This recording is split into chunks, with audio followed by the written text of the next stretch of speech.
Bonsoir à tous, merci de votre présence. Messieurs les présidents, parce qu'on n'a que nos présidents à la tribune. Mesdames et messieurs les présidents d'associations, mesdames et messieurs, je voudrais vous dire combien nous sommes heureux et fiers d'accueillir dans la programmation de l'Institut Maïmonide d'Averroès de Badaquin M. Eddy Korchia, qui est président depuis presque 2 ans, je crois, du Consistoire central israélite de France, c'est comme ça qu'on dit, après en avoir été longtemps le vice-président. Maître Eddy Korchia, c'est son titre, est avocat, inscrit au barreau de Paris, il a notamment plaidé au procès des attentats de Toulouse, de Montauban en 2017, au procès des prises d'otages de l'Hypercacher en 2020.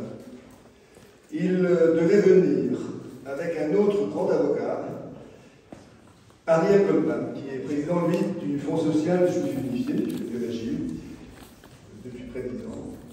Et Ariel Goldman est aussi président de la Fondation du judaïsme français, il est petit-fils du rabbin Chili, que la ville de Montpellier a honoré il y a quelques années en lui donnant une place près de l'hôtel de ville.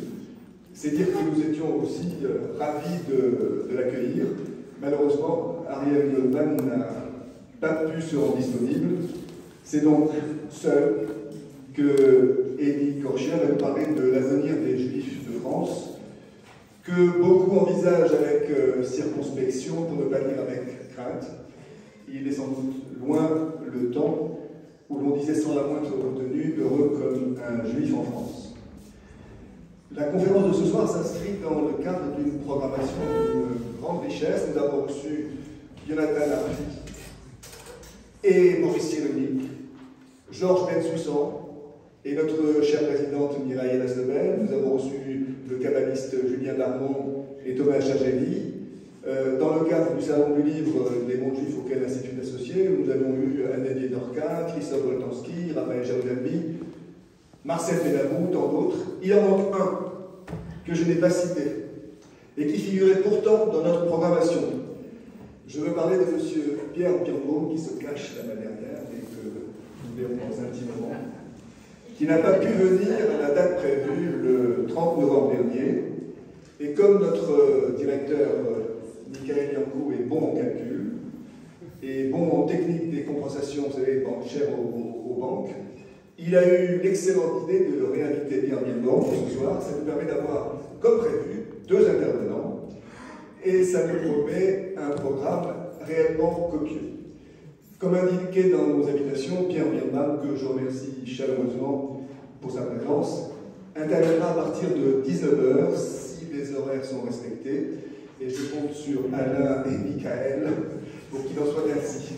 Il nous parlera de son dernier ouvrage, Marcel Proust, L'adieu au monde juif. Et j'imagine que nous trouverons facilement des ponts entre les 2 conférences. Signalons aussi rapidement un mois de juin particulièrement dense, avec 3 événements au programme. D'abord, Daniel Yankouagou, qui est là également, qui va nous parler le 5 juin, ici même, de l'ex-roi Bonnet de Latte, qui fut au XVe siècle astronome au service du pape Alexandre Borgia. Le 13 juin, à la Maison des Relations Internationales, nous rendrons un hommage avec la ville de Montpellier au grand rabbin René Samuel Sirat, qui nous a quittés il y a quelques mois et qui est à l'origine, avec Georges Frêche, de la fondation de l'Institut Maïmonide. Et enfin, nous vous proposerons le 20 juin une magnifique soirée musicale autour de mélodies hébraïques interprétée au violoncelle par Sarah Yankou, qui est violoncelliste solo de l'Orchestre National de Toulouse, et au piano par David Bismuth. C'est vous dire combien l'Institut est aussi bien plongé dans l'actualité que dans l'histoire, dans la culture que dans le domaine de la pensée. Sachez que Michael est déjà largement avancé dans la programmation de la saison 2023-2024, qui s'annonce d'une richesse exceptionnelle. Sachez que le 4e salon du livre des mondes juifs auquel l'association contribue avec Séfarine, nous promet déjà la présence de Pierre Assouline, de Caroline Goldman, de Vincent Payon, de François Lebron, plein d'autres. Notez dans vos agendas les 18 et 19 novembre prochains. Un petit mot rapide pour remercier encore la ville de Montpellier, la région Occitanie et le département de l'Hérault pour le soutien sans faille qu'ils nous apportent depuis la création de l'Institut. C'est grâce à eux que l'Institut existe, qu'il peut proposer ces soirées de qualité.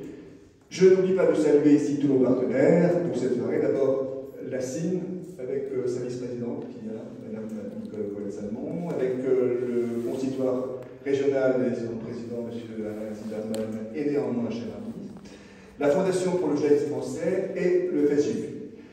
Je suis sûr qu'avec Elie Korcia, nous allons également aborder des thématiques passionnantes et actuelles, et la réflexion sur l'avenir des Juifs en France nous concerne tous, Juifs et non-Juifs. Merci à tous.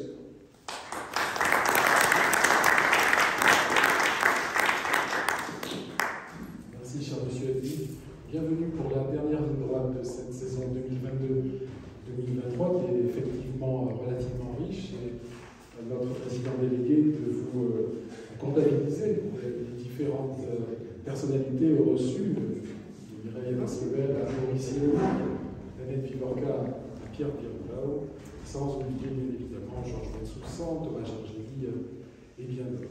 Bienvenue à tous pour l'un des temps forts de cette saison 2022-2023 de l'Institut universitaire Maïmonide Averroès Thomas-Aquin, avec la présence ce soir d'Elie Korcia, qui est président du Consistoire central israélien de France, et tout comme le professeur Pierre Biroulao, que je vais questionner tout à l'heure autour de son ouvrage paru aux éditions du Seuil, Marcel Proust, L'adieu au monde juif, une soirée qualitative pour une saison, effectivement, qui n'est pas loin. Vous l'aurez remarqué en écoutant Charles Eddy ou en feuilletant la brochure 2022-2023. Nous sommes proches du but originel voulu par le professeur René Samuel Sirat, Heureuse Mémoire, et Georges Frêche, d'elle, de vulgariser les savoirs et de dépassionner par une analyse objective les grandes questions qui sous-tendent nos sociétés contemporaines. Alors après l'Hélicon, il y a un mois, autour du pogrom de Yash, premier pogrom monstre de la Seconde Guerre mondiale et de la Shoah, et à Natlan, il y a 2 semaines, autour de la figure de sa grand-mère, juive et berbère. Nous organisons ce soir une double rencontre, tout d'abord avec le président du Consistoire central israélien de France, avocat de son État, Elie Korcia, autour de la thématique entre passé et devenir les Juifs de France, et c'est une rencontre qui fait écho à celle de novembre dernier avec Jonathan Arfi, débat pour lequel Perla Nanan vous avez rejoint pour questionner le président national du Conseil représentatif des institutions juives de France. Alors c'est un débat que j'ai le privilège d'animer avec Alain Zimmermann, qui est président du consistoire régional de l'Emploi-Roussillon, et c'est une manifestation en partenariat avec le consistoire central israélien de France, le consistoire régional de Montpellier et l'association culturelle israélienne de Montpellier. Cette manifestation, M. Eddy vous l'a dit, ouvre effectivement une fin d'année éclectique marquée notamment surtout par l'hommage au professeur et grand rabbin René Samuel Sirat le mardi 13 juin à 18h30 en la Maison des Relations Internationales Nelson Mandela de Montpellier. De nombreuses personnalités seront présentes, citons-en 2 parmi d'autres, Michael Delafosse, maire de la ville, président de la métropole, et le fils du grand rabbin René Samuel Sirat, Gabriel, physicien de profession. Il y aura aussi Franck Larowski, Rafi Marciano, mais je ne vous en dis pas plus, réservant la primeur pour les prochaines newsletters. Le devenir du judaïsme hexagonal, il est source de nombreuses inquiétudes, il ne nous apprend rien. On va le traiter, avenir sombre, avenir éclairé.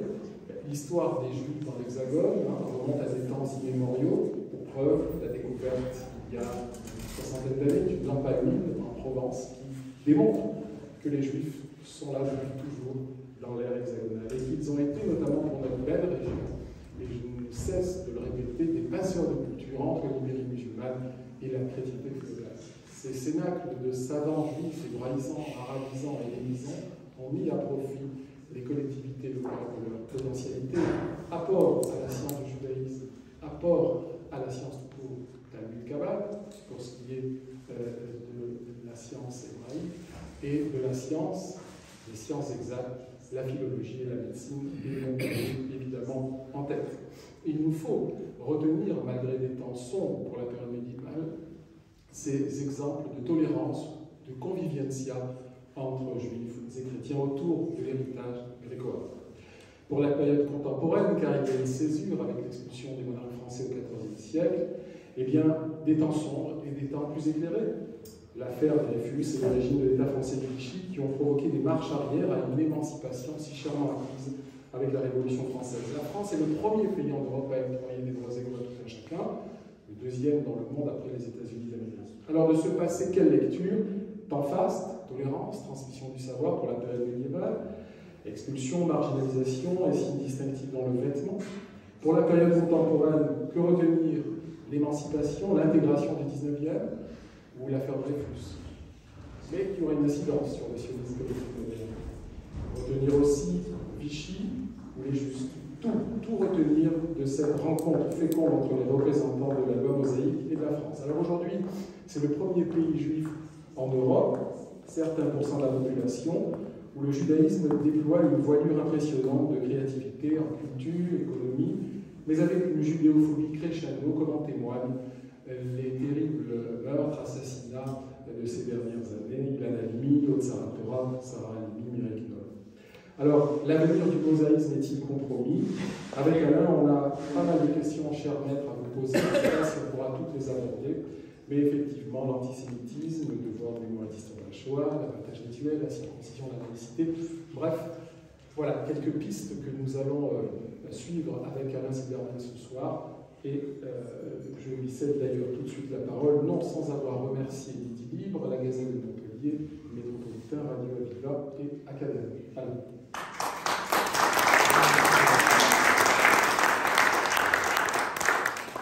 Bonjour à tous. Le consistoire central, la plus haute instance du judaïsme français, est l'institution créée en 1808 par Napoléon Ier pour administrer le culte israélite en France, dans l'Empire français et le Royaume d'Italie. Napoléon voulait organiser et contrôler le culte israélite sur le modèle de deux autres religions officielles qui sont le catholicisme et le protestantisme. Aujourd'hui, le consistoire est une institution représentative de la religion juive de France. Élie Korchia a été élu président du consistoire le 24 octobre 2021. Vous êtes un jeune président du consistoire puisque vous êtes né le 1er août 1971 sous le signe astrologique du lion. Signe de feu, probablement promu à une belle destinée. À 52 ans, vous dirigez, administrez et représentez la communauté juive de France. Vous la représentez, mais aussi vous la défendez. Et qui mieux qu'un avocat pour nous défendre? Vous nous défendez, nous assistez dans tous les actes de la vie de l'homme. Vous êtes marié à Adassa Slama, elle aussi avocate. Vous avez 2 enfants, Levana, 25 ans, et Joss, 22 ans. Vous avez écrit un ouvrage intitulé « Un siècle d'avocats en 2000 ». Vous avez servi notre communauté depuis de nombreuses années. Votre présidence du consistoire n'est pas le fruit du hasard. Vous avez été président de la communauté juive de Puteaux. D'ailleurs, votre père était président de Puteaux avant vous. Secrétaire rapporteur du consistoire de Paris, président du Conseil des communautés juives de France des Hauts-de-Seine, vice-président du consistoire de Paris, avocat de Samuel et Myriam Sandler lors du procès des attentats de Toulouse et Montauban, avocat de Sari Simoni et André Chamac lors du procès des attentats de janvier 2015. Vous êtes chevalier de la Légion d'honneur, chevalier de l'Ordre national du mérite. Vous avez certainement le sens de l'engagement et vous avez dit que ce sens de l'engagement consistait à relever les défis. Comment? Expliquez-nous comment les principes laïques ne contredisent pas la liberté religieuse qui permet au judaïsme de s'épanouir dans notre pays. Vous soutenez au cœur de votre engagement un projet de vie et une vision communautaire.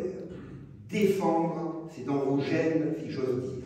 Nous sommes donc bien défendus par vous. En tant qu'avocat, il peut vous arriver de défendre l'indéfendable, c'est dire votre talent. Sommes-nous, chère Élie, devenus les indéfendables? Il semblerait que nous ne soyons plus vraiment en sécurité en France. Nous devrions bénéficier des principes fondamentaux. Nous faisons partie de la République indivisible. Nos valeurs juives ne sont pas en concurrence avec la République indivisible, laïque, démocratique et sociale. Monsieur le Président du Consistoire central, avons-nous en tant que juifs en France besoin d'être défendus. Sommes-nous menacés de ne pouvoir vivre en tant que juifs en France? Puisque nous vivons en France et depuis des siècles, nous devrions vivre en tant que juifs, pratiquer notre religion dans les usages les plus élémentaires, porter la kippa, réaliser la circoncision, manger caché. Je vous ai posé plusieurs questions. Alors permettez-moi, chère Élie, de revenir sur chacune d'entre elles. Première question. Avons-nous, en tant que juifs, besoin d'être défendus en France? Sommes-nous en sécurité? Comment luttez-vous contre l'antisémitisme, ce que vous affirmez vouloir faire?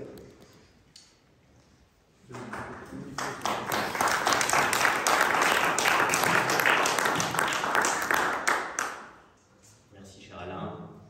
Tout d'abord, vous dire le plaisir que j'ai d'être avec vous ce soir.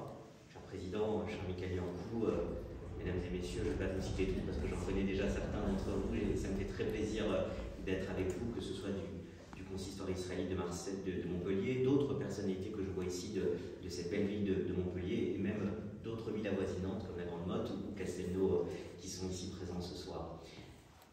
Il y a beaucoup de questions dans ce qui a été posé. Alors, comme je suis un avocat qui suis toujours très méticuleux sur les horaires et avec la permission évidemment des organisateurs ici, on essaiera de finir pas trop tard, avant de laisser la parole évidemment tout à l'heure à Pierre Birnbaud qui interviendra après moi dans cette soirée.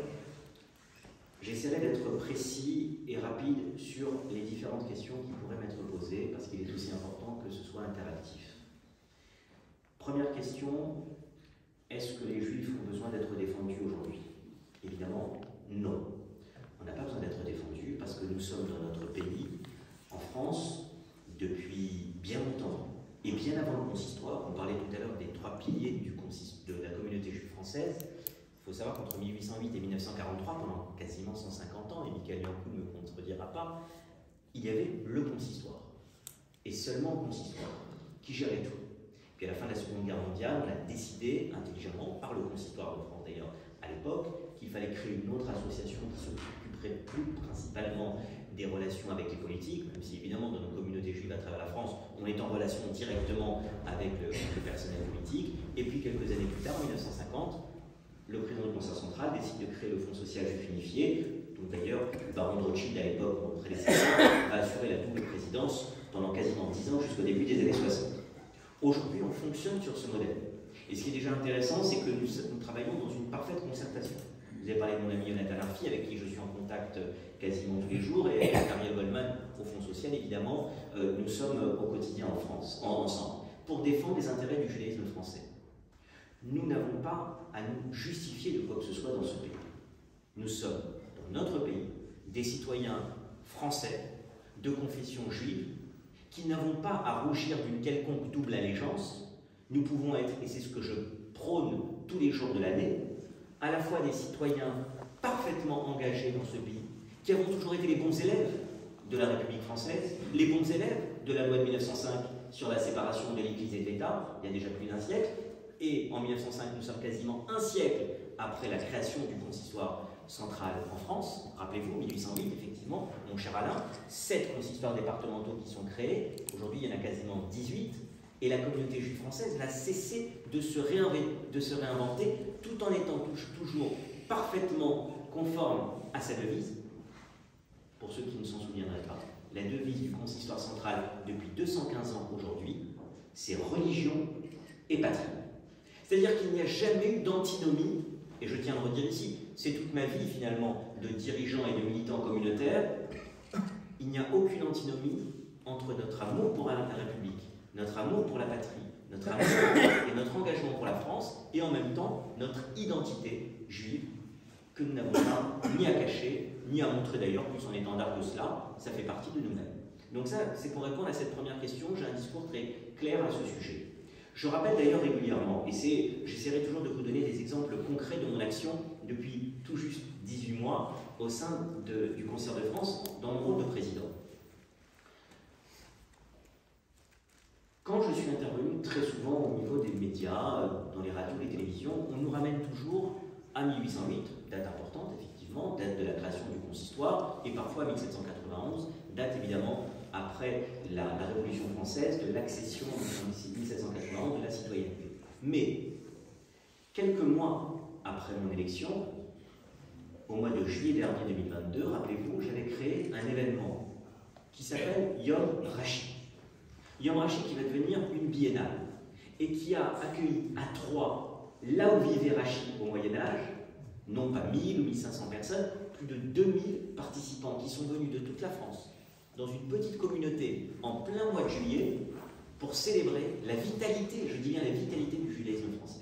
Et pour démontrer, ça avait d'ailleurs été repris dans la presse nationale, pas seulement la presse ou les médias juifs, mais bien évidemment dans le Figaro, dans le Journal du Dimanche, dans beaucoup de journaux, on avait rappelé à cette occasion que le judaïsme français existait déjà il y a 1000 ans, puisque le plus grand commentateur et de la Torah et de la Gemara, donc le Talmud, ne vivait pas en Perse ou en Babylonie, mais il vivait à Troyes, dans l'Aube. On le surnommait d'ailleurs le rabbin vigneron, et ça montre bien l'ancrage profond depuis toujours du judaïsme en France. Ça, c'était important pour moi, et d'ailleurs dans cette journée-là, pour celles et ceux qui l'avaient suivi et qui symbolisaient déjà un petit peu mon action, on retrouvait à la fois la culture, avec des grandes conférences. 2 ont été filmées d'ailleurs et diffusées le dimanche matin dans l'émission de Steve Suissa sur France 2. On peut retrouver d'ailleurs encore aujourd'hui, ces 2 émissions vous les retrouvez sur France 2. Il y avait des spectacles, il y avait un musée éphémère avec des grands artistes juifs, parce que tous ceux qui me connaissent savent mon appétence pour la culture au sens large. Je pense que c'est important dans la communauté, notamment en consistoire, d'avoir une vision la plus ouverte sur le monde qui nous entoure. Et donc il y avait un musée éphémère, il y avait une librairie éphémère, et il y avait des conférences ou d'autres événements importants pendant toute cette journée. Pourquoi je dis ça? Ça doit symboliser notre action. Nous sommes dans un pays où le judaïsme a toujours été porteur de valeurs qui étaient toujours en lien avec la République. Et aujourd'hui, vous êtes dans une institution bicéphale, avec un grand rabbin de France et un président du Concert de France. Je pense qu'il est de notoriété publique, que Chaim Corsia, le grand rabbin de France, est très proche de moi et de l'action que je mène, et tout le monde sait très bien qu'en ce qui me concerne, et Alain en est le premier témoin ici, je suis très proche de l'action du grand rabbin de France. C'est aussi, je pense, une des clés de la réussite, puisque nous sommes en contact avec tous les ministères, avec le Premier ministre ou la Première ministre, avec le Président de la République, lorsqu'on doit se battre pour l'exercice de la liberté de culte, lorsqu'on doit intervenir, par exemple, avec le ministère de l'Enseignement ou avec le ministère de l'Éducation supérieure, de la Recherche, en créant par exemple l'aumônerie nationale des étudiants, qui est une création pour permettre à nos étudiants dans les universités d'avoir maintenant un référent au niveau national qui a à la fois le bagage toranique, mais aussi un bagage, je dirais, rôle en grande école, puisqu'on a pris quelqu'un qui a fait Subdeco et qui connaît ce langage et le milieu des grandes écoles et des universités. Tout ça, c'est une avancée que nous sommes en train de faire avec des exemples concrets pour montrer notre ancrage. Pour reprendre la question de la sécurité, et j'en terminerai parce que la lutte contre l'antisémitisme est un des 12 axes d'action que j'avais ciblés et détaillés dans mon élection il y a 1 an et demi. Je pense être assez bien placé, après 10 ans à avoir accompagné des partis civils bénévolement dans le cadre de mon action, que ce soit Samuel et Myriam Sandel pour les attentats de Montauban, où nous avons obtenu, rappelons-le, parce qu'on aime bien cibler toujours ce qui ne marche pas. Ça a été notamment le cas avec le fiasco judiciaire de l'affaire de Madame Sarah Halimi. Mais sachons aussi reconnaître quand il y a des choses positives. Dans l'affaire de Toulouse et Montauban, des attentats de Toulouse et Montauban, nous avons eu une des plus grandes décisions judiciaires de ces 20 ou 30 dernières années, avec la condamnation du frère du terroriste, qui a évidemment été tué, neutralisé par les forces de l'ordre, à 30 ans de réclusion criminelle. 30 ans de réclusion criminelle en France, et je parle notamment devant des consoeurs aguerris, 30 ans de réclusion criminelle en France pour quelqu'un qui n'a jamais tué, c'est inimaginable. Pour quelqu'un d'ailleurs qui n'était même pas présent au moment des attentats commis par son frère. C'est dire qu'on a réussi à montrer dans le droit positif français et dans le droit, notamment dans la juridiction spécialisée dans l'antiterrorisme, nous avons réussi. Et alors que cet accusé avait quand même quelqu'un qui était l'avocat pénaliste, le cabinet d'avocats le plus connu de France, puisqu'il est aujourd'hui ministre de la Justice, mais mon confrère Dupond-Moretti, pour ne pas le nommer, avec qui j'ai de bonnes relations, mais avec qui j'ai effectivement eu des rapports assez houleux pendant ce procès, non pas parce qu'il défendait celui qu'il défendait, mais parce qu'il avait déclaré que c'était un honneur pour lui de le défendre, ce qui n'était pas tout à fait la même chose. Mais pour reprendre ce procès, la condamnation de la cour d'assises a été exemplaire en appel, puisqu'on est passé de 20 ans de réclusion à 30 ans de réclusion criminelle. Rappelons-nous ça, pour complicité d'assassinat. Et au procès Hyper Cacher, où j'ai défendu ces deux jeunes femmes, Zari Siboni et Andrea Chamac, 22 ans et 25 ans au moment de ces 4 heures de prise d'otage, nous avons aussi eu, en première instance et en appel, des condamnations exemplaires, je vous le redis pour celles et ceux qui ne l'auraient plus en tête, 30 ans de réclusion en première instance, et en appel, aggravation de la peine pour l'accusé principal, condamnation à la réclusion criminelle à perpétuité. Donc, tout ça parce que c'était effectivement l'ami du terroriste et qu'on a démontré la complicité et l'aide au niveau de ces procès. C'est-à-dire qu'on arrive aujourd'hui dans notre pays à montrer des signaux forts, évidemment, pour lutter contre le fléau, mon cher Alain. Alors oui, il y a un antisémitisme. Il existait hier, il existe aujourd'hui, il existera sans doute demain. Est-ce que nous sommes mieux ou moins bien outillés aujourd'hui pour y faire face? Notre vigilance est totale. On sait que nous sommes menacés. Et je vais vous donner 2 phrases, peut-être des phrases choc, une que j'ai dite au procès Hyper Cacher en première instance, et une que j'ai dite au procès en appel. La première phrase, c'était quand j'ai assisté Zari Siboni et Andrea Chamac, mon cher Alain, ces 2 jeunes femmes qui, après les attentats, sont parties vivre en Israël et sont parties vivre à Jérusalem, pour être plus précis. Et j'avais clôturé mon intervention, je sais que le gouvernement de France, en respectant mon copyright, l'a souvent cité dans certains ministères, j'avais clôturé ma plaidoirie en disant que cette condamnation que nous attendions, pour ceux qui étaient poursuivis pour complicité, nous l'attendions. Alors ça, c'était, je l'ai cité à Hyper Cacher, mais je l'ai cité en première instance. Pour ces 2 jeunes femmes qui, par une curieuse ironie de l'histoire, ont vécu en janvier 2015 une scène de guerre dans un pays réputé en paix et sont allées vivre en paix dans un pays réputé en guerre. Et ça, je pense que chacune et chacun doit l'avoir en tête. Parce que d'abord, c'est un constat d'échec dans notre pays, évidemment. On doit le comprendre. Nous continuons à bâtir ici dans ce pays. Nous continuons à œuvrer pour continuer à bâtir, et parce que nous avons besoin d'un pays qui reste fort et qui croit encore en ses capacités. Et nous devons toujours continuer. J'ai l'habitude de dire, moi qui suis souvent au contact de grands témoins, que j'accompagne quasiment semaine après semaine, vous le voyez bien si vous suivez l'actualité du consistoire, je les accompagne dans des cérémonies sur la Shoah quasiment toutes les semaines. Comment on peut imaginer que des gens qui sont revenus dans l'état qui était le leur en 1945 et qui n'ont pas baissé les bras et qui ont continué à construire, qui ont continué à bâtir des familles, qui ont continué à croire en la vie, comment nous aujourd'hui on baisserait les bras? Ce n'est pas possible.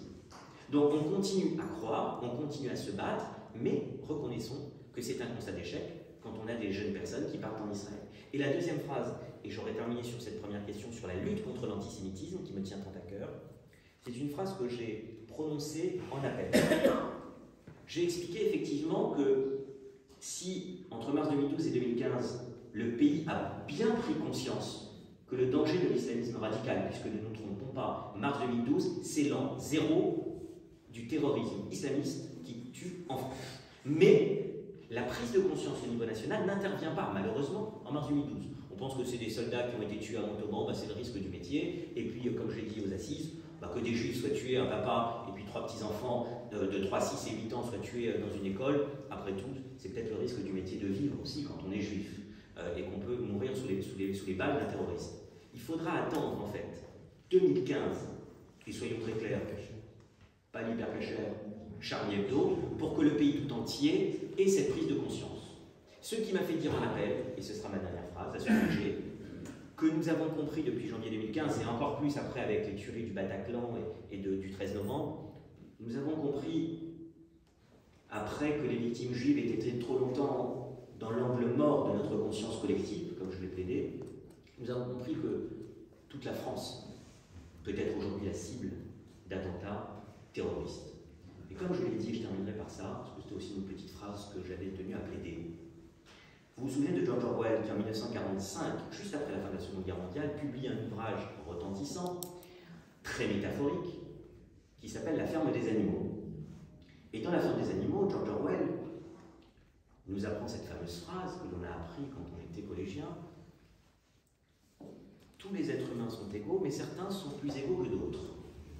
Eh bien, ça m'a permis de dire aux magistrats de la cour d'assises que si nous avons compris depuis janvier 2015 et ensuite en novembre 2015 que tous les Français sont égaux face à la menace terroriste, les Juifs français sont sans doute plus égaux que les autres, et c'est quelque chose que nous devons avoir en tête. C'est ce que je dis toujours au président de la République, au Premier ministre, au ministre de l'Intérieur, lorsque nous sommes avec eux. Nous continuons à croire dans notre pays, parce que les actions sont multiples. On continue à bâtir des synagogues, des centres communautaires, nous continuons à construire et nous continuerons à porter une voix forte pour que la communauté juive puisse continuer à exister et être forte, mais nous avons toujours à l'esprit la vigilance qui est la nôtre et le risque que nous devons combattre, à la fois quand on est des responsables ou des membres de la communauté juive, mais aussi, on le dit, à tous nos pouvoirs publics pour qu'ils aient conscience de ce combat, qui n'est pas celui des Juifs, qui est celui de la République tout entière.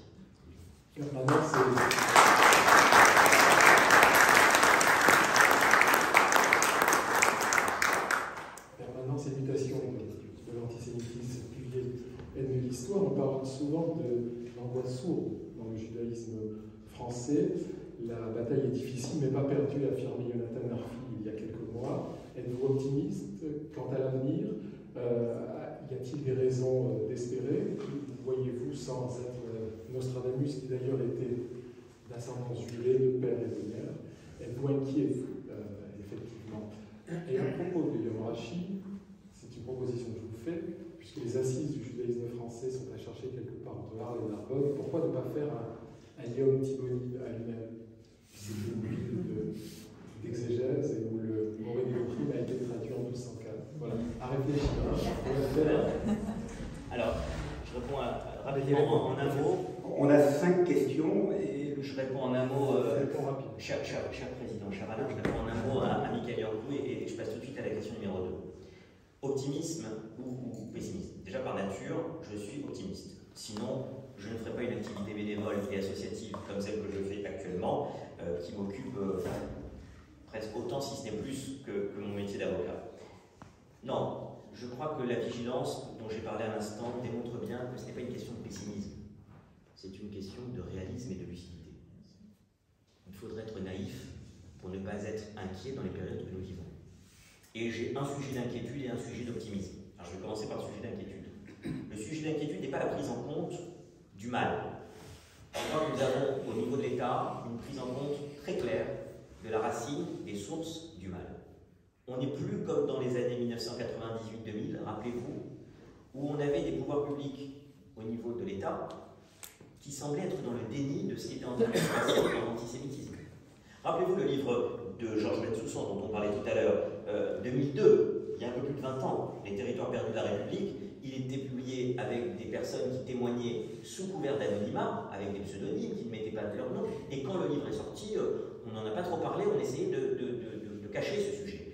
On n'est plus dans cette configuration. Moi qui suis les pouvoirs publics et en tout cas les gouvernements qui se sont succédés ces dernières années, les uns des autres d'ailleurs, il y a une véritable prise de conscience de cela. En revanche, ce qui m'inquiète, je le dis, c'est effectivement une évolution et une avancée des extrêmes dans notre pays qui est inquiétante. Et ça, je pense qu'on doit le constater. On l'a vu de par ce qui est en train de se passer au cours de ces derniers mois, notamment avec la dernière élection présidentielle, qui est quand même un marqueur.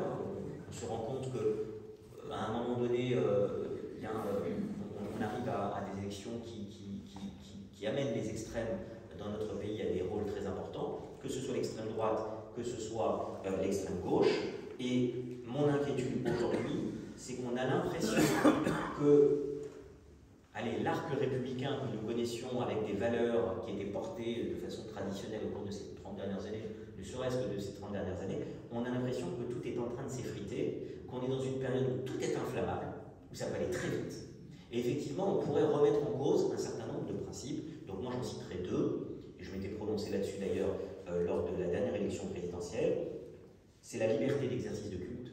Parce qu'encore une fois, nous n'avons pas, nous les Juifs de France, à être les dommages collatéraux d'autres problèmes qui ne sont pas les nôtres et subir aujourd'hui des problématiques. Ça pouvait être le cas lorsque, je me rappelle, pendant la dernière élection, on a voulu parler d'interdire l'abattage rituel en France qui n'a jamais posé de problème, ou, encore une fois, avec le port de la kippa qui pouvait être remis en cause par certains ou certaines candidates.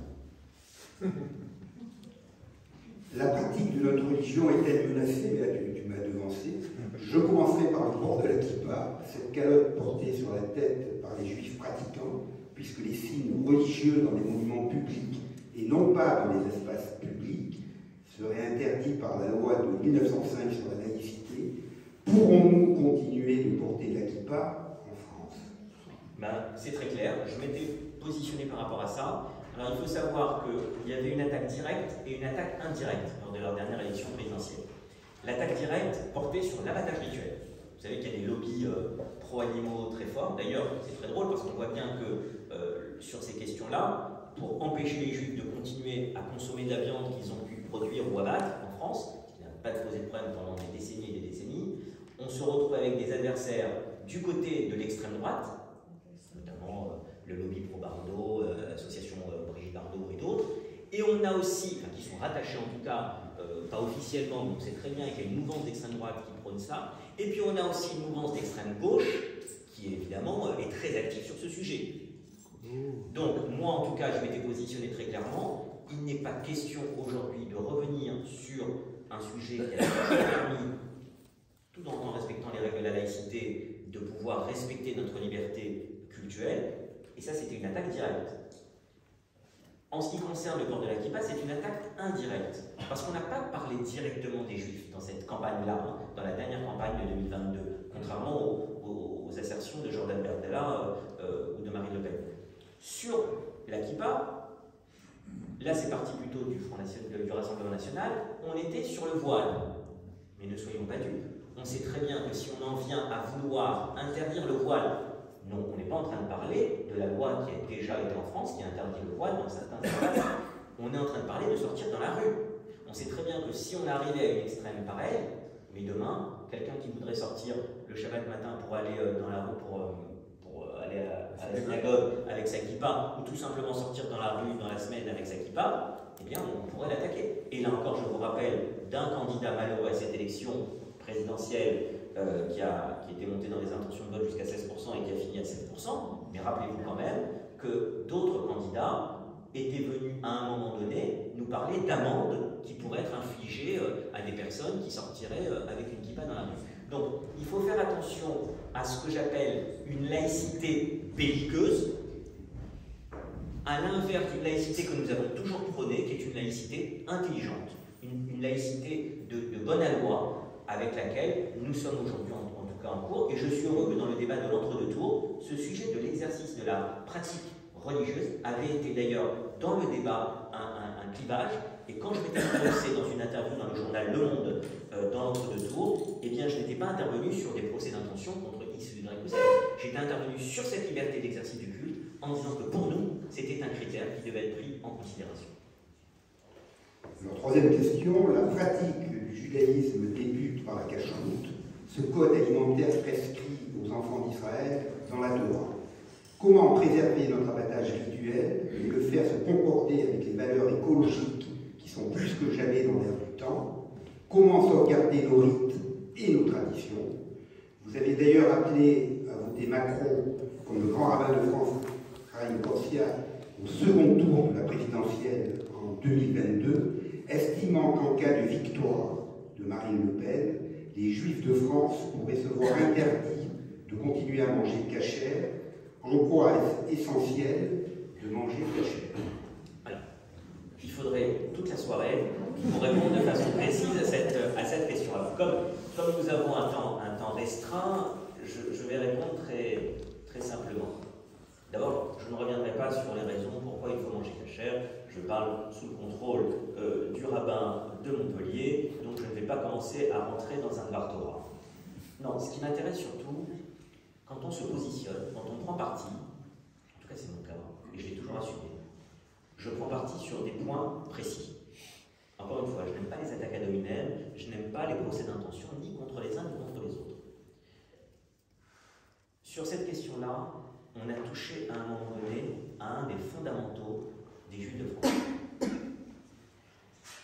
Je peux manger cachère, je peux ne pas manger cachère, je peux aller à la synagogue une fois par an, je peux ne jamais aller à la synagogue dans l'année, je peux y aller tous les jours. Ce qui compte, c'est que j'ai le droit de le faire, que je suis dans une république que le Shabbat matin, je suis fier, moi, de savoir qu'il y a une prière pour la République française qui est prononcée et qui émeut d'ailleurs beaucoup souvent les pouvoirs publics, qu'on soit maire, député, conseiller régional ou départemental, quand on vient dans une synagogue et qu'on écoute la prière pour la République française, c'est une fierté aussi. J'ai le droit de le faire. Je ne veux pas vivre dans un pays, parce que la France est notre pays et mon pays, je ne veux pas vivre dans un pays où certains voudraient m'empêcher dorénavant de pouvoir continuer à manger cachère ou à produire de la viande cachère. Encore une fois, je ne suis pas dans un petit pays où il y a une minuscule communauté juive.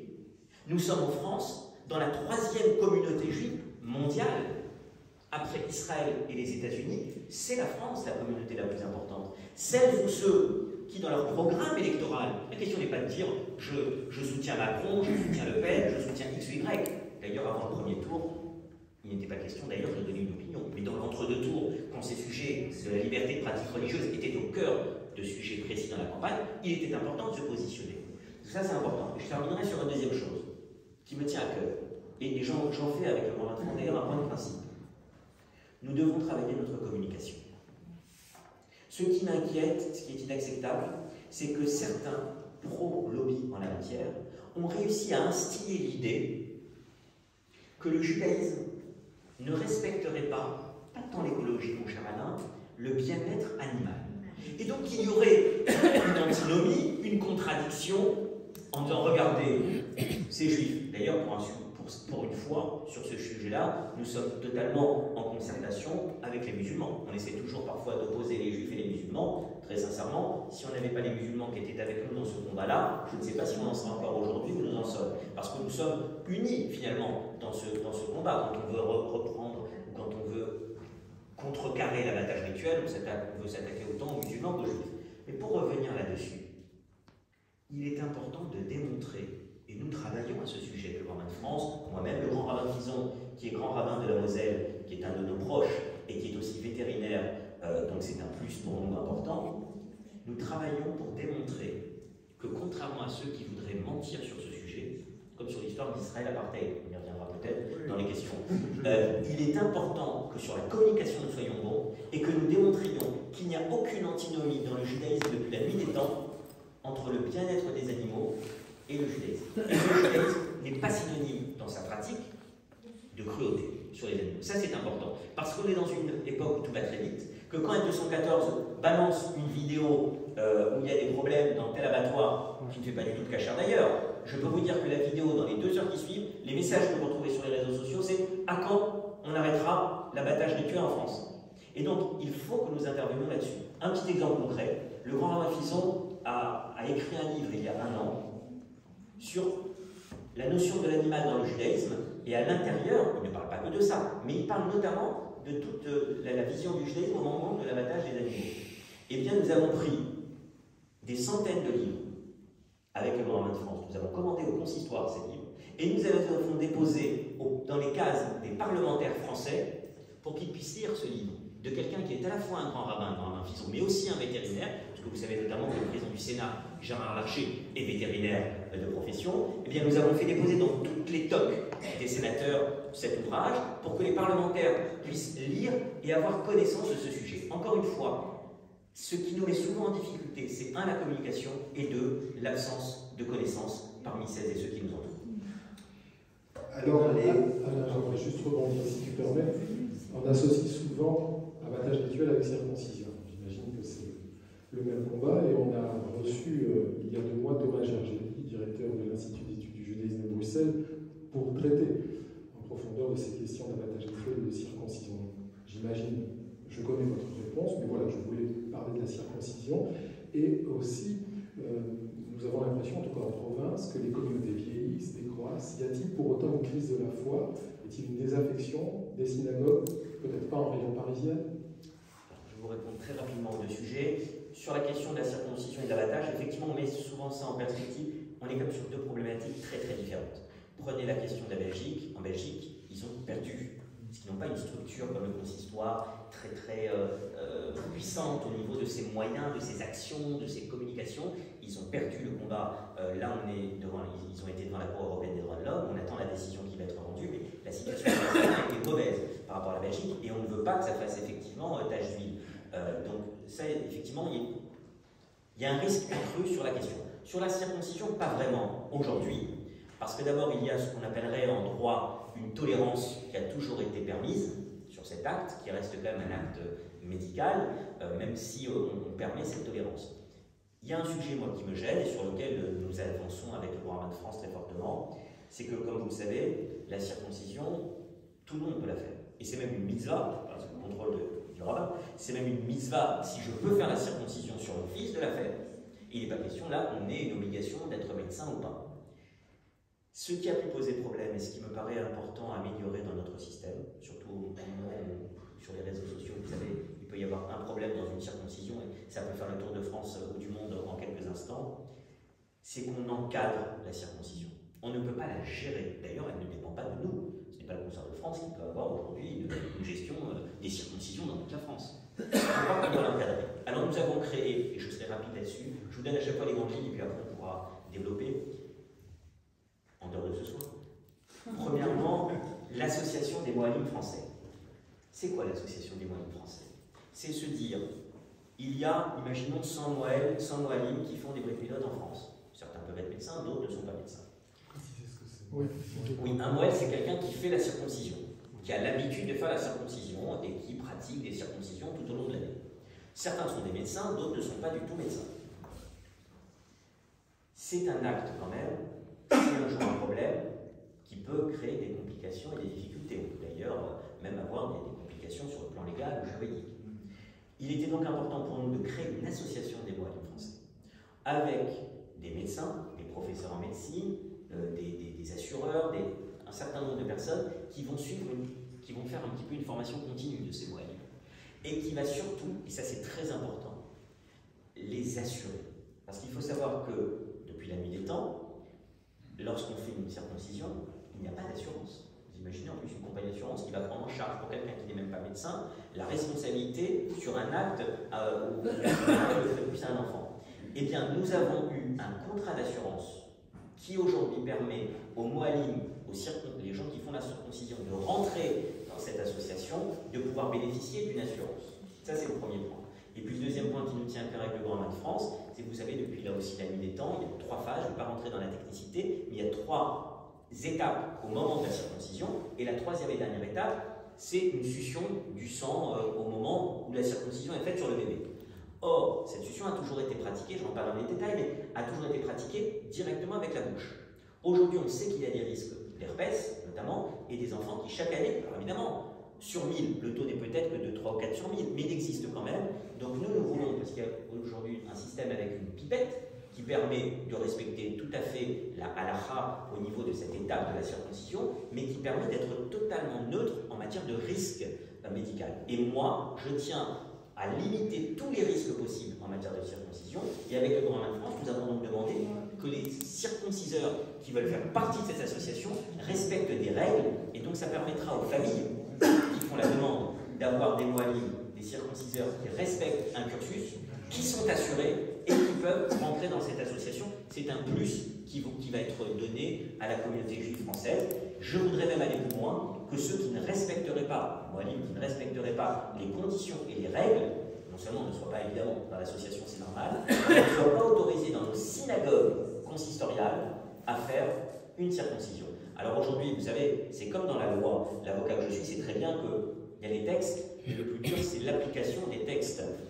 Encore une fois, il faut travailler pour que ce soit non pas seulement donné en consigne par le consistoire de France, mais que ce soit respecté au sein de toutes les régions. Mais mon cher Alain, on travaille sur ce sujet au niveau de la circoncision comme au niveau de l'abattage. La question, c'est d'encadrer au mieux pour permettre que le système soit inattaquable, ou en tout cas le moins attaquable possible. Bien, 4e question. Alors, les règles alimentaires ne devraient pas concerner uniquement les femmes, mais les femmes occupent une place centrale et déterminante dans la transmission du judaïsme d'abord, mais également dans la direction spirituelle du couple et par voie de conséquence de la société. On dit que le véritable berceau de la vie juive n'est pas la synagogue, mais la cellule familiale. Vous voulez promouvoir leur rôle encore au-delà, vous voulez qu'elles accèdent aux responsabilités communautaires où elles sont encore trop peu nombreuses. Comment allez-vous promouvoir ce rôle des femmes dans les instances communautaires. Comment voulez-vous favoriser leur représentativité? C'est un sujet qui me tient particulièrement à cœur. Je l'avais inscrit dans mon programme lors des élections du consistoire central. Moi, je ne fais pas tellement de différence, très sincèrement, entre la cellule familiale, la synagogue, d'autres choses. Je crois que les femmes ont leur rôle à jouer dans toutes les sphères. On ne peut pas se dire aujourd'hui, alors dans la synagogue c'est un petit peu moins, à la maison c'est un petit peu plus. Il faut promouvoir, et en tout cas il y a un constat qui est fait. Alors, on ne peut pas non plus demander à tout le monde de s'impliquer à 100% dans tout. Il y a un déficit au niveau des conseils d'administration, au niveau des instances représentatives de la communauté, mais soyons très clairs, hein, dans toutes les instances. Ce n'est pas propre au consistoire.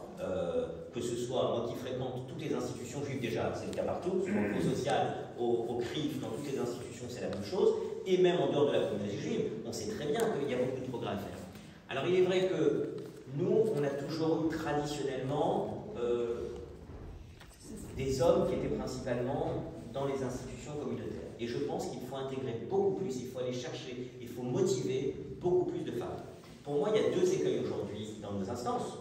Parce qu'il faut se remettre en cause. Si on dit tout est parfait chez nous, il n'y a rien à améliorer. Moi, je crois qu'il y a plein de choses à améliorer, et vous m'entendrez toujours dire il faut améliorer ça, il faut améliorer ça, il faut améliorer ça. Pas qu'il faut s'auto-flageller en disant on est nul, c'est une catastrophe, et dire qu'on fait tout mal. Non, c'est pas vrai. On fait plein de choses bien, il faut savoir le dire aussi de temps en temps, et être fier aussi de nos instances et de nos responsables communautaires, mais il y a des progrès à faire. Sur la participation, l'implication des femmes dans la communauté, je pense que c'est un progrès à faire qui est important. On a des femmes dans les conseils d'administration. Moi, je ne suis pas quelqu'un de trop quota, par exemple, il faut absolument ci ou ça. Non, il faut aller chercher les énergies. Parce qu'on me dit des fois, ah oui, mais personne ne s'est manifesté. Ah oui, mais personne ne se manifeste. Si tu ne vas pas demander aux gens, les impliquer, leur dire, tu sais, toi, par exemple, je suis sûr que tu pourrais nous aider énormément, tu pourrais nous apporter quelque chose, viens travailler avec nous. C'est vrai pour les femmes, mais c'est vrai aussi pour les jeunes. Je le dis parce qu'on a aussi, bon, il faut être honnête, hein, un jeune qui rentre, tu l'as dit tout à l'heure, une fille qui est médecin, qui est radiologue, qui est jeune médecin, j'ai un fils aussi. C'est pas évident quand on a 24, 25, 30 ou même 40 ans de s'impliquer quand on a une famille en plus et un travail, de donner aussi de son temps, par exemple, pour du bénévolat. Mais à nous, les responsables communautaires, d'aller chercher les potentiels qu'il peut y avoir, et c'est surtout là où le bas blesse pour moi, c'est le nombre de jeunes.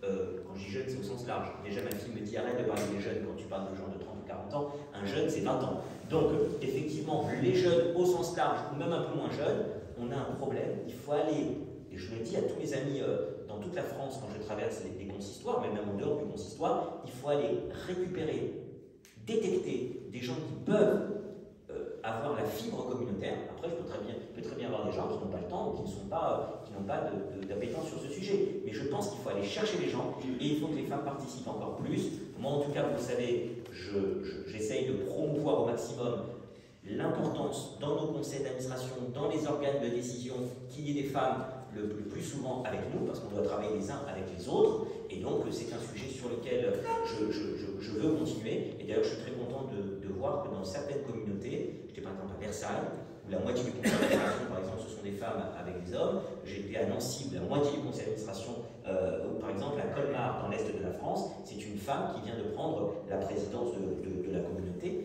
Là encore, il n'y a aucun problème entre des femmes qui s'investissent et qui viennent œuvrer dans une commission administrative. Il n'y a aucun problème, aucune difficulté. C'est même quelque chose où je pense qu'on doit être encore plus actif. Et d'ailleurs, dans la 4e de couverture que m'avait consacrée Libération après mon élection, on avait mis l'accent sur cette participation davantage de la représentativité des femmes dans la communauté. C'est un sujet majeur et je pense qu'on va continuer d'action à ce sujet. Merci Maître, surtout que la place de la femme dans l'Église est fondamentale. Dans l'Israël antique, elles étaient prophétesses, reines. À Montpellier, le symbole premier du judaïsme, c'est le mikvé, associé à la jambe féminine, même si les hommes allaient aussi régulièrement, effectivement, dans le bain rituel juif du XIIe siècle. Et souvent, quand je fais visiter le mikvé médiéval dans les journées patrimoine, on me demande, mais quelle est la place de la femme au judaïsme? Alors je les envoie vers le rabbin, mais effectivement, on peut, et l'on doit, préciser que c'est capital. La religion se transmet par la femme, par la mère. Ça n'a pas toujours été le cas, mais également. L'un des plus beaux hymnes, c'est l'hymne à la femme vertueuse. Eshet-Raïl, etc., etc. Donc, effectivement, je ne puis qu'applaudir effectivement à cette volonté de mettre plus en exergue le rôle des femmes au sein du consistoire. Alors, je pense que ça dépasse encore une fois cette notion.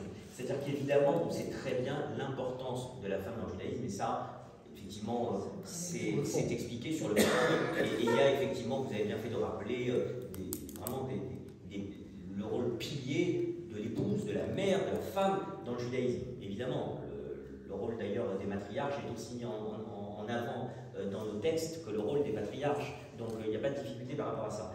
Moi, là où je voulais intervenir, c'était aujourd'hui, dans la période où nous vivons, je constate un déficit au niveau de la représentativité. C'est ça la question qui m'interpelle, la représentativité des femmes. Je vois ici Sabine Atlan est présidente de la communauté de la Grande Motte. Nous avons effectivement des femmes qui sont responsables. Mais aujourd'hui, dans les conseils d'administration, nous ne sommes pas suffisamment en représentation au niveau de la participation des femmes dans la communauté. Je voudrais d'ailleurs dire qu'il faut aussi reconnaître que lorsqu'il y a des personnes, et notamment des présidents de communautés qui font un travail, il faut quand même savoir que s'ils le font, c'est aussi toujours avec l'acceptation, le rôle et la volonté de leur femme. Parce que si moi-même, mon épouse, n'acceptait pas que je sois dans la mission bénévole, associative, communautaire, du matin au soir, quasiment tous les jours, en dehors de mon cabinet, évidemment, je ne le ferai pas. Par contre, il y a une phrase que mon épouse déteste et que je déteste presque autant qu'elle, donc comme ça je vous le dis, je le dis parfois dans certaines prises de parole, cette phrase qui consiste à dire que derrière un grand homme, il y a toujours une femme. Alors ça, c'est horrible, parce qu'en fait, il y a des couples qui s'investissent, et dans ces couples qui s'investissent, s'il y en a un qui est un peu plus sur le devant de la scène ou non, il y a un homme et une femme à chaque fois, et ce sont des couples très souvent qui sont à la manœuvre pour la vie communautaire. Et ça, je voulais quand même le rappeler, parce qu'il n'y a pas de grandes femmes derrière les hommes ou les hommes derrière les femmes. Il y a des couples très souvent qui aident et qui œuvrent, même s'il y en a qui sont un petit peu plus en retrait que d'autres, les femmes et les hommes ont autant leur rôle à jouer par rapport à ça. Bien, alors dernière question. Je souhaiterais finir mes questions parce que, avec quoi j'ai commencé, parce que cette question nous inquiète, l'antisémitisme. La résolution communiste n'est pas que communiste, puisque soutenue par une partie de la gauche, la NUPES, a heureusement été rejetée par un vote à l'Assemblée nationale. Cette résolution proposait de condamner Israël à cause de son régime d'apartheid. Le vote pour était de 71 députés quand même. Le vote contre était de 199 députés. Cette résolution a bien évidemment et très clairement des relents nauséabonds d'antisémitisme. Y a-t-il un lien entre l'antisémitisme et l'anti-État d'Israël? Que faites-vous pour le combattre? Et pouvez-vous nous parler de ce voyage qui a dernièrement eu lieu en Israël, auquel le maire de Montpellier, Michael Delafosse, et celui de Sète, François Riminge, ont participé avec plus de 50 parlementaires? Je suis fier de préciser que la délégation régionale a été la plus importante en nombre. Alors, je vais être rapide là aussi. Qui aurait pu imaginer, quand je vous disais mon inquiétude tout à l'heure et la vigilance extrême que j'ai par rapport à ça, qui aurait pu imaginer, il y a encore quelques années, qu'il y ait, et c'était important de rappeler ce chiffre, effectivement, 71 députés qui ont voté quand même une résolution de la honte. Parce que vouloir faire croire au Parlement, dans notre pays, en France, avec l'histoire que nous avons, les relations entre nos pays, nos démocraties, entre la France et Israël, depuis des décennies, qu'on mette dans une niche parlementaire. C'est-à-dire on essaye, on a quelques cartouches quand on est des représentants politiques, vous savez, des grands partis, on a quelques cartouches et on peut mettre un sujet qui nous tient particulièrement à cœur à un moment donné dans la société, dans un vote de niche parlementaire. On utilise la niche parlementaire comme si en France, le vrai sujet, le gros problème actuellement, ce serait de vouloir dire qu'il faut combattre par une motion Israël en le faisant passer pour un régime.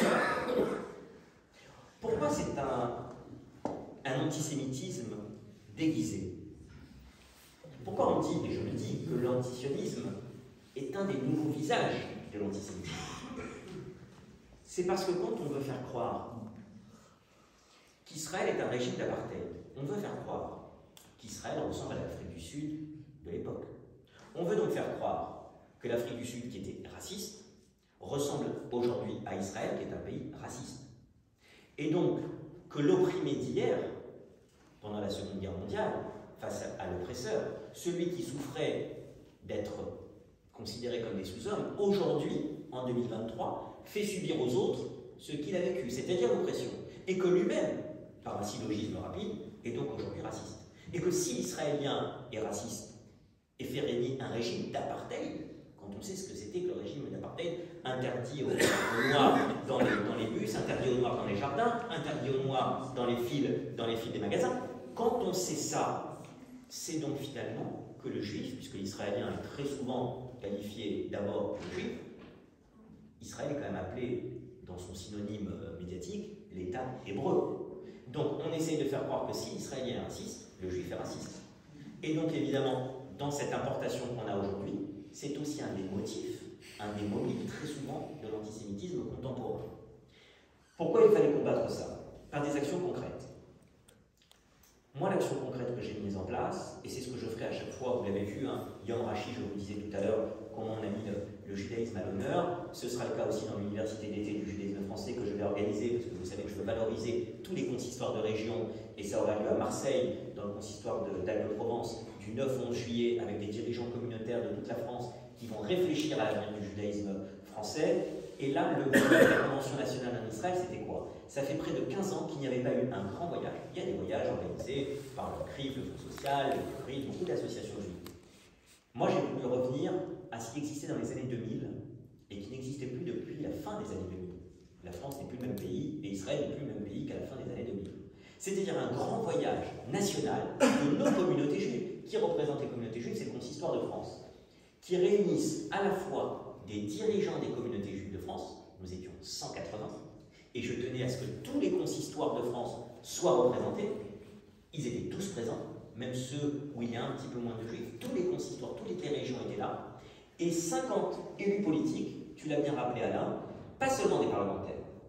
Je voulais que toutes les collectivités territoriales soient représentées. Nous avions 15 maires, nous avions 8 députés, nous avions 8 sénateurs, nous avions des conseillers régionaux et départementaux. Et la richesse de ce voyage, c'est que nous avons voyagé tous ensemble.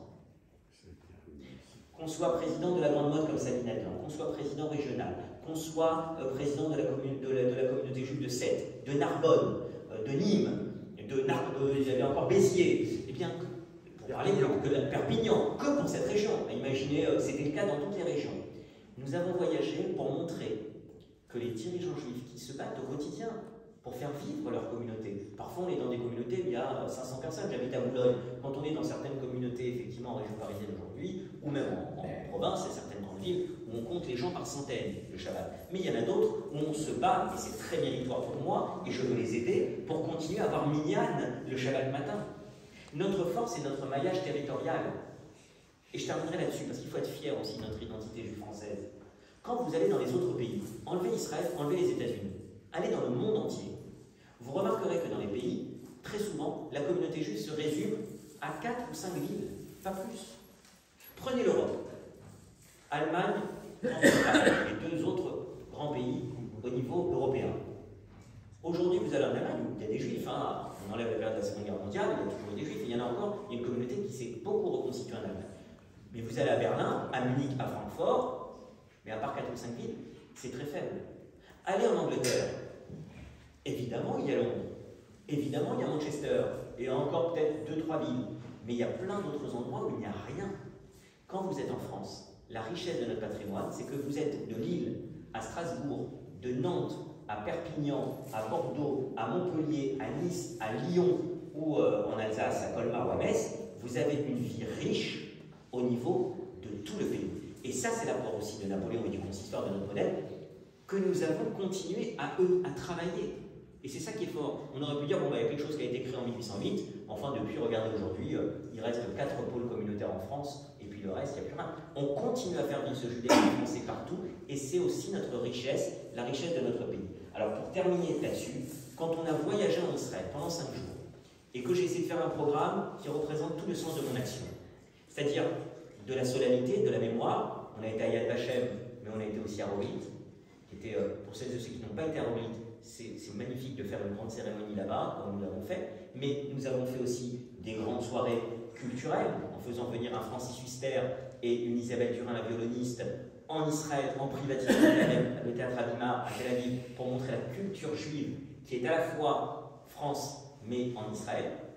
On a fait aussi, par exemple, des moments très forts à la Knesset, ou par exemple dans le village d'Abou Ghosh. Je terminerai, ça me tenait beaucoup à cœur. Qui a été aujourd'hui dans des voyages de la communauté juive française à Abou Ghosh? Pas beaucoup de personnes. On ne va pas aller dans un village musulman. Mais c'est au contraire là qu'il faut aller. Parce que quand nous avons été à Abou Ghosh, dans ce village arabe, musulman, qu'on a été reçu par le maire Salim Jaber, le maire arabe musulman d'Abou Ghosh, dans le grand gymnase avec toutes les inscriptions écrites non pas en hébreu, mais en arabe. Et que nous étions dans le gymnase d'Abou Ghosh, avec le Roi de France à ma droite, avec le père Louis-Marie Coudray, tout de blanc vêtu, qui est là-bas, puisque vous savez que c'est un monastère français qui était à Abou Ghosh depuis plus d'un siècle, et qui est d'ailleurs une enclave française en territoire israélien. Quand vous avez, effectivement, dans un village, le maire qui, devant les 250 personnalités que nous étions, 190 dirigeants juifs, 50 élus politiques, plus une vingtaine d'organisateurs, quand vous avez le maire, d'ailleurs, regardez l'article qui était paru dans le journal du dimanche, du rédacteur en chef qui nous avait accompagnés, qui explique ça. Quand vous avez le maire arabe musulman qui vient dire devant toute la délégation, n'écoutez pas ceux qui mentent sur Israël. Ce n'est pas un pays d'apartheid, c'est un pays où nous vivons les uns avec les autres.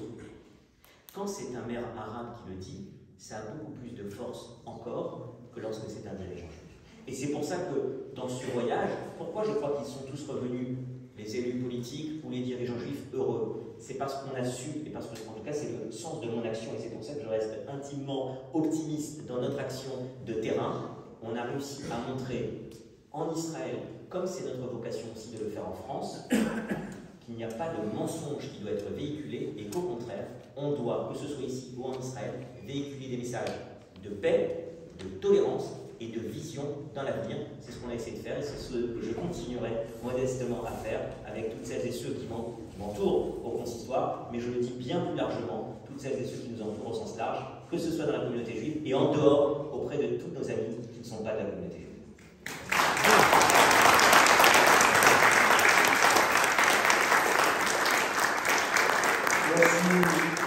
Merci infiniment, M. le Patriarche, pour votre engagement, votre dynamisme, pour la clarté de votre exposé, pour le message d'espoir et d'optimisme que vous avez donné ce soir. On va peut-être prendre une ou deux questions, mais pas plus, de façon à ce qu'on puisse ensuite passer à la prise de parole de M. Pierre Legault. Michel. Oui, bonjour, maître. Un grand honneur de vous rencontrer. Une question simple, optimiste, regarde vers le futur. Quand est-ce que le judaïsme libéral pourra s'intégrer au consistoire? Question simple, réponse simple. Tous ceux qui me connaissent savent que je n'esquive jamais les questions et que j'aime bien y répondre très clairement. Je vais prendre votre question, mais je vais la retourner si vous voulez bien. Est-ce que le judaïsme libéral a besoin et doit s'intégrer au consistoire? Ma réponse est tout simplement non. Et quand je discute, parce que je suis un homme de discussion, de débat, c'est peut-être mon côté avocat, mais j'ai toujours été comme ça aussi, je ne change pas mes prises de parole, que ce soit dans ma profession ou dans mon action bénévole. Quand je discute avec Jean-François Benzel, le président aujourd'hui, le co-président de Judaïsme en Mouvement, et qu'on discute ensemble, parce que j'aime discuter évidemment de la communauté juive dans son sens large, il n'y a pas de demande, de velléité ou de volonté de faire partie du consistoire. Pourquoi? Il y a des mouvances dans le judaïsme, il y a des sensibilités, il y a des façons de vivre son judaïsme différemment. Pourquoi voulez-vous que moi, je vienne aujourd'hui demander à quelqu'un qui fait partie du mouvement libéral, donc qui est intéressé par suivre le mouvement libéral, de lui demander de faire ce que moi je vis au consistoire? La seule chose qui m'intéresse, je vais vous dire, c'est d'abord qu'on soit dans le respect mutuel. Moi, je discute, quand je vais au ministère de l'Intérieur, puisque le Conseil de France a la responsabilité de défendre les intérêts de la communauté juive sur les grands intérêts nationaux. On peut parler de l'abattage rituel, on peut parler de la sécurité, on peut parler d'autres sujets. Moi, quand on me demande d'intervenir, parce qu'il peut y avoir un problème de sécurité dans une synagogue, qu'elle soit de tendance Lubavitch, qu'elle soit de tendance ultra-orthodoxe, qu'elle soit de tendance libérale, croyez-vous que je fasse des différences? Pas du tout. Ce qui compte pour moi, c'est qu'on fait partie d'une communauté juive, donc d'une communauté de destin qu'on a ensemble. Vous savez, si on parlait d'antisémitisme tout à l'heure, l'attentat de la rue Copernic, il n'était pas moins important ou plus important que l'hypercacher ou que la tuerie de l'école Observatoire. Quand on est soumis à des dangers, on est tous unis les uns avec les autres.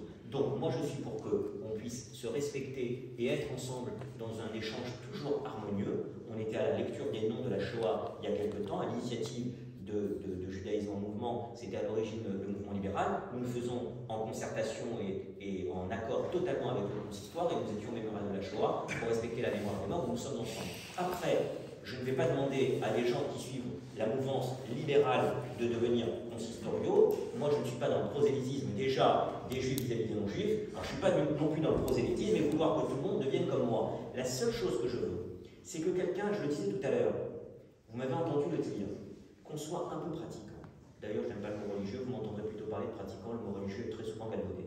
Qu'on soit un peu pratiquant, très pratiquant, moyennement pratiquant, qu'on pratique au mouvement juif libéral, qu'on pratique au consistoire, chez les New Age ou chez les ultra-orthodoxes. Ce qui m'intéresse, c'est qu'on fasse partie d'une communauté de destin. Et ce qui m'intéresse, c'est qu'on ne perde pas des familles qui ne se sentent plus du tout rattachées au judaïsme. C'est ça mon inquiétude. Mon inquiétude, c'est qu'en 1 ou 2 générations, on voit des familles qui quittent complètement l'attachement, le rattachement à la communauté juive. Et moi, ce que je veux, c'est qu'on soit tous rattachés à la communauté juive.